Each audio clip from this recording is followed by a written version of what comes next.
Yeah. Well, welcome everybody. Thank you for joining us. Sorry for the delay in letting everybody in. Tonight we have Eric Noyes, our head of acquisition, going to give us some tips and tricks on cold calling and reluctance for calling. So take it away, Eric. All right. So overcoming call reluctance. So what we're not going to cover tonight is how to do a better prospecting phone call.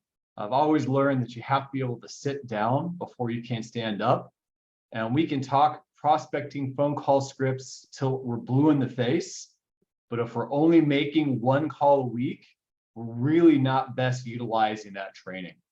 And so really tonight, I just want to basically talk about how to overcome making the call to begin with.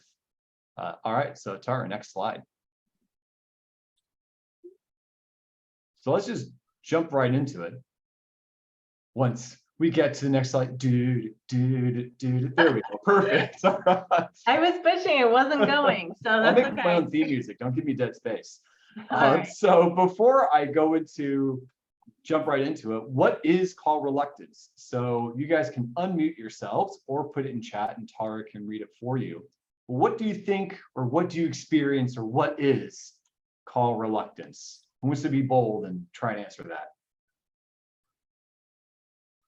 Come on, guys, don't all answer at once. Come on, don't all jump on one. I saw Paroshka there. I felt like you had some. Sorry, your camera's on, so you're an easy target now. Nobody? Nothing? I think you're gonna have to just go for it. Oh man, fine. All right. Nope, wait, we got someone off mute. I know I might know the answer, but because of the English, I cannot translate that. So I kind of know the answer. That's okay. You will take even a lukewarm answer. What do you got? So reluctant, I think, is something something doesn't let it to go through with the process. Yeah. Good. Great. No, that's great. Yeah. Diane Lee, I saw you came off mute there. You have something you want to add to that. What do you think call reluctance is? Or what is your experience of it?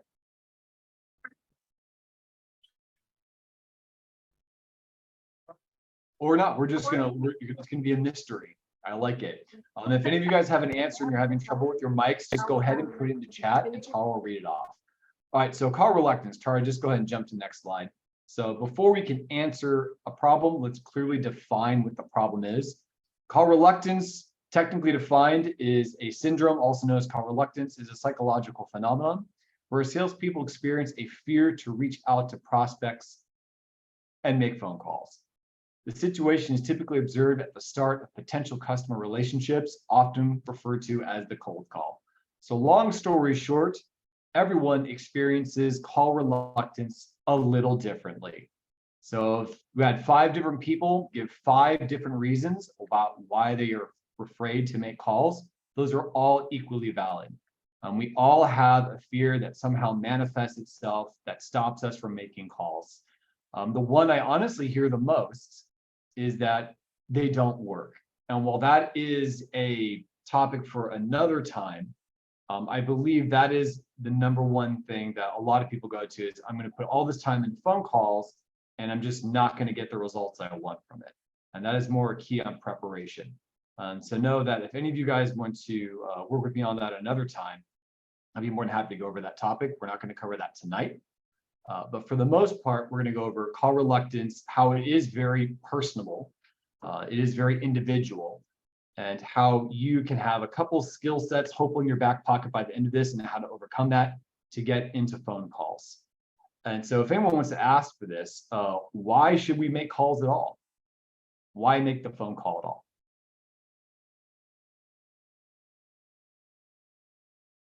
Anyone want to type something in chat there? I'm not the next slide yet.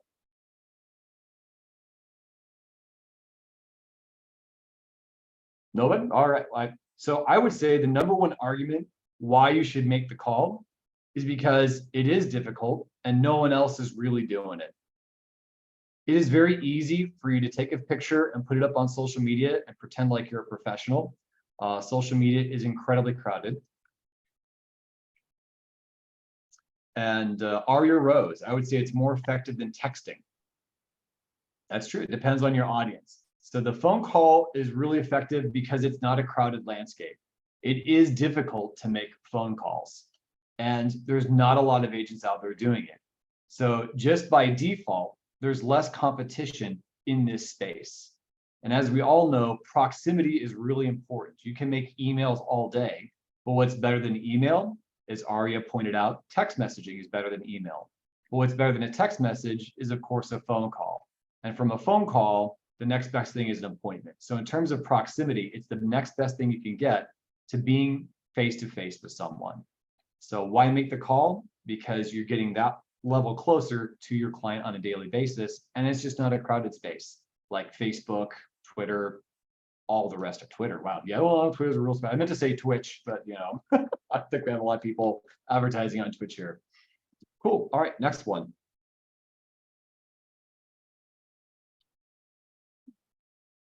All right, we already went over this. So actually, yeah, we kind of already went over this a little bit. It is kind of personable. I feel like this is slightly redundant. Let's just skip it. All right, so why are we reluctant to make the calls? The number one thing when they've done research across agents is the fear of rejection.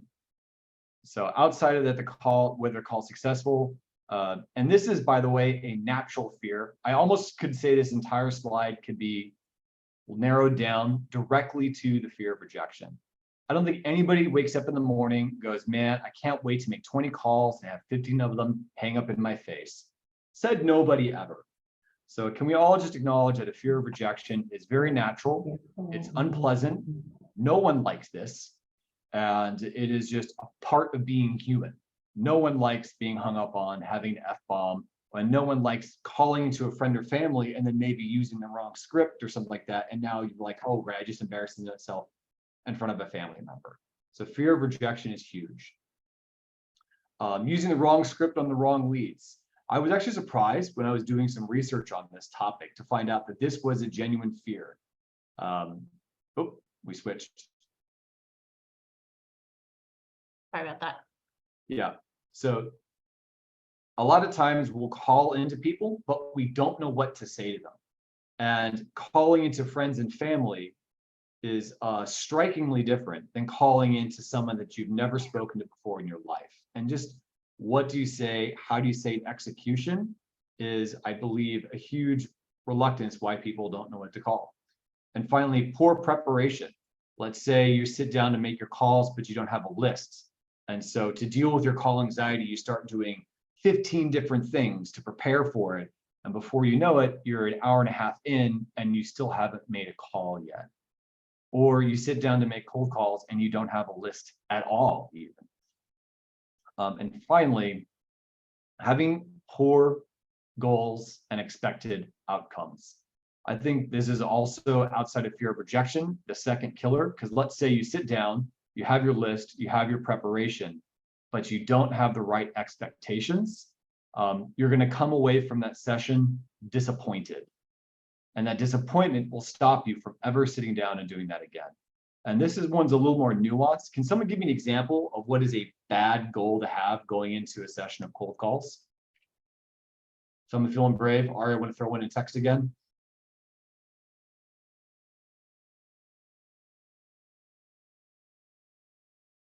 Colette, got any ideas for us?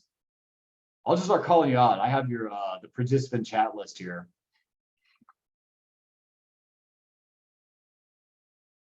Okay, so one bad goal to have is that every phone call is going to turn into, or I like Peroshka, to have no goal. That is also a bad goal. No goal is also a bad goal. That's a good example.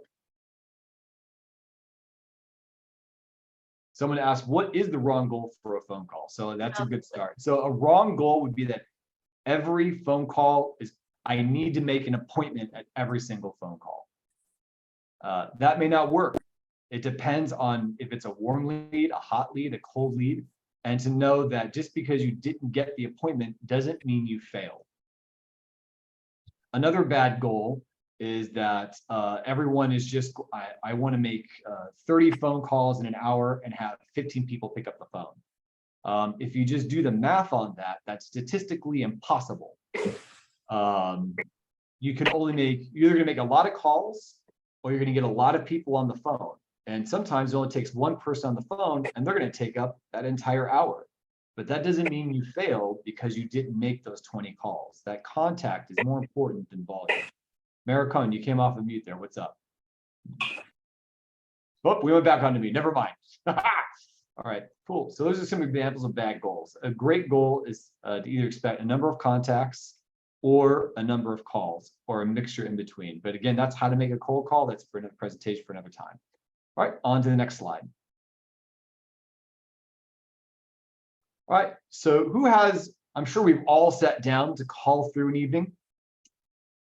What are some of your guys' in-house strategies of overcoming call reluctance? I'm sure we've all experienced this. What are some strategies you've all had to overcome it? Ooh, tough crowd tonight. Maybe I should bring in some more Forky jokes. No, no one? No one in chat? Sorry about that. No, it's all right, Martin. Don't worry about it. All right, cool. All right, well, if no one's taking the lead, Tara, what do you think? How do you overcome call? Because I remember training you a couple months ago. And yeah, it's all right. But focusing on the goal, you know, trying to get better at it and figuring out what's you know, what I did that didn't work and what works so that I can do it better next time. Yeah. Lila did say she tells herself so someone needs her help and that she's the best person to help them. All right, so positive self-talk. That's really good. Hyping yourself up, being your own best cheerleader. I remember going through a psychology course, and one of the most profound things I think that teacher ever said is that we get to choose the chorus of voices that's in our head. You know, no one gets to pick that but us. And so if you have these voices rolling around your head, identify what those voices are and pick the good ones. You have control over that. Cool. All right, well, let's go to the next slide, Tara. So, all right, so here we go. I'm gonna give you all a little bit of tips and tricks on how to overcome call reluctance. So the first tip is to admit and acknowledge you have a problem. That's it. So you can't work on something you don't know you have. Call reluctance is like gravity. It is something that we all have to deal with, whether you've never made a phone call before or you've been making cold calls for 20 years. So if you see someone out there and they're just a call script master, know that to some degree, they still have to overcome this exact same issue that you do. The only difference is that they've had a lot of practice and time in overcoming it. So it's just like an athlete that can jump really high. They weren't born that way. It took tons of time and training and practice to get to that point to overcome the force of gravity so they could jump really high. And it's no different with call reluctance. And it really is a problem. This isn't a minor issue. This isn't something that's like cosmic radiation in the background of the universe that is there but has no effect on your life unless you're a scientist studying it for their PhD program. This is specifically costing you time and it's costing you money every single day that you don't address this. And it's honestly an inconvenience. It's not just an inconvenience, it's an issue that's genuinely holding your career back. And so really admitting and acknowledging it is the first step in moving forward. I know that sounds a lot like a 12-step program, but it really is true. Unless you're willing to face it and direct it head on, you'll never get over it. So cool, which brings us to the next slide. Frequency. So frequency, I cannot emphasize enough. Once you admit it, you have to decide how you're going to tackle it. So if I was to clone myself, and me and Eric Clone, we're going to run a race in October, which we are. If my clone practiced every day and I only practice once a month, who do you think would probably win that race at the end of 3 months? Your clone. Probably my clone. So frequency is really important, but there is also something called overtraining. You can train too much and it actually is detrimental to you if you feel like you're banging your head against a wall. So there is no one size fits all to frequency. Some of you may have different sales goals. Some of you may be part-time agents. Some are full-time with already a full book of referral-based business. So you don't really need to tackle call reluctancy on a daily basis. And so that is a very personal thing, but just know that frequency is really important, and having a consistent day and time of the week to make calls and then committing to that. So at the very least, no one should at least not have one spot in their calendar every week to sit down and isolate it out for cold calls or prospecting calls or somewhere in between. The major benefit of having a consistent habit, it's for example, becomes motor memory. This happens just with your muscles as much as it does with your brain. For example, I would say probably 80% of you wore socks today.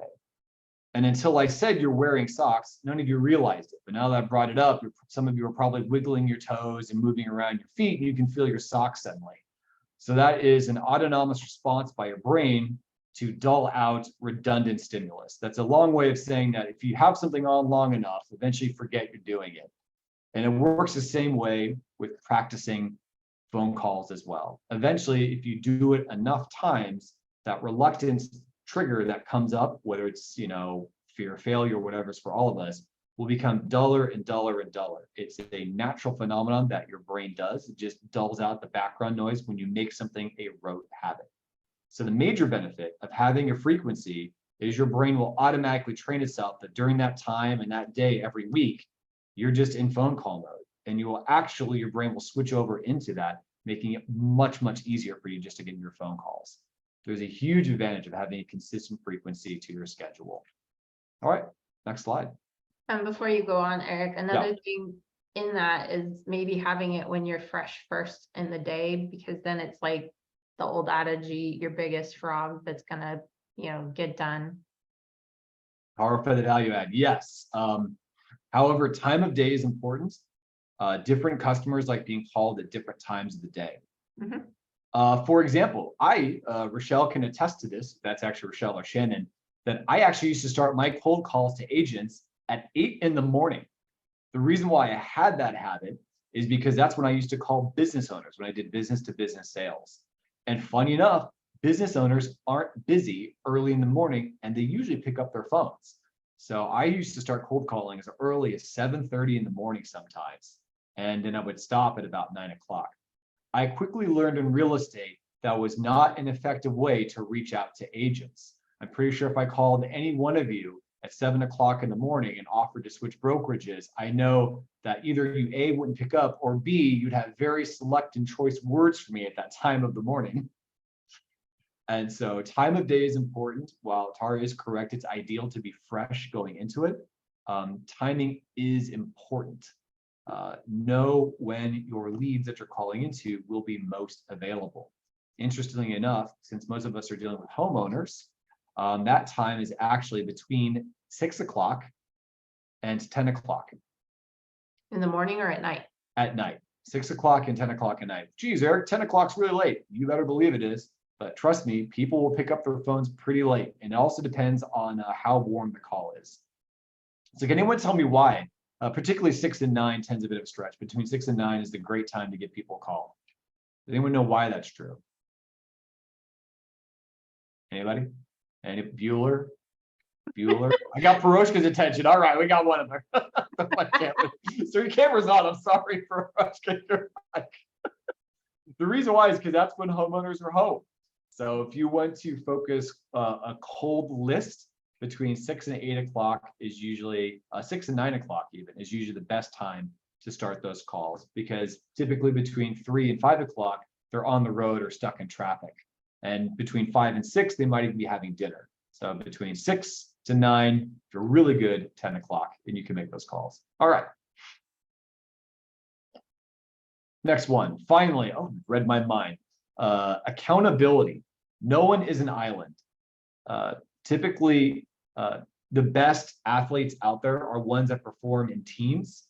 It's very, very rare that someone just goes out there and becomes an exemplar. Have a partner. And I'm not just talking about a sales manager. Have a partner in crime, because more than likely, you're going to pick someone that's similar to you, as our friends are often wants to be. And that means they will often have similar issues they're overcoming. So you guys can build with each other. But more importantly, as we all know, we're independent contractors. You are your own boss. There's no one out there holding you accountable, which means you can kind of get things under the carpet sometimes and nobody notices. But when it comes time for your phone calls, the only person that really notices is your bank account and the number of transactions you have at the end of the year. So to help you with that, don't go it alone. Honestly, pick a friend, pick another agent. You don't have to pick someone that's in the same industry, because honestly, if they're in any kind of prospecting field, they probably should be making calls of one kind or another. However, we do have Candace Frazier and myself, primarily Candace Frazier as your sales manager, to be that first benchmark in accountability.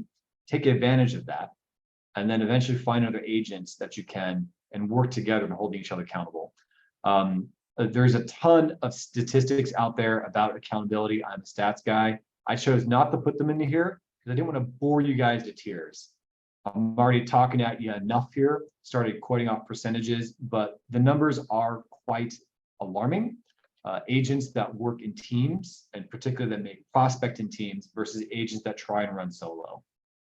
So accountability and working with a partner absolutely positively works, and it will make a dramatic effect on your book of business. All right, and final slide here. Come prepared. So again, this is more of the next top on how to do a good cold call, but coming prepared is really important. For one, cold calling is not unlike a road trip or a good date.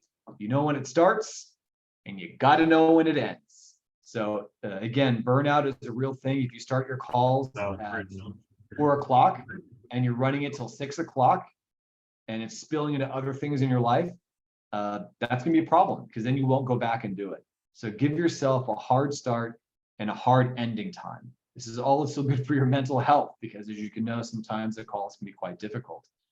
Having your call list prepared before you go.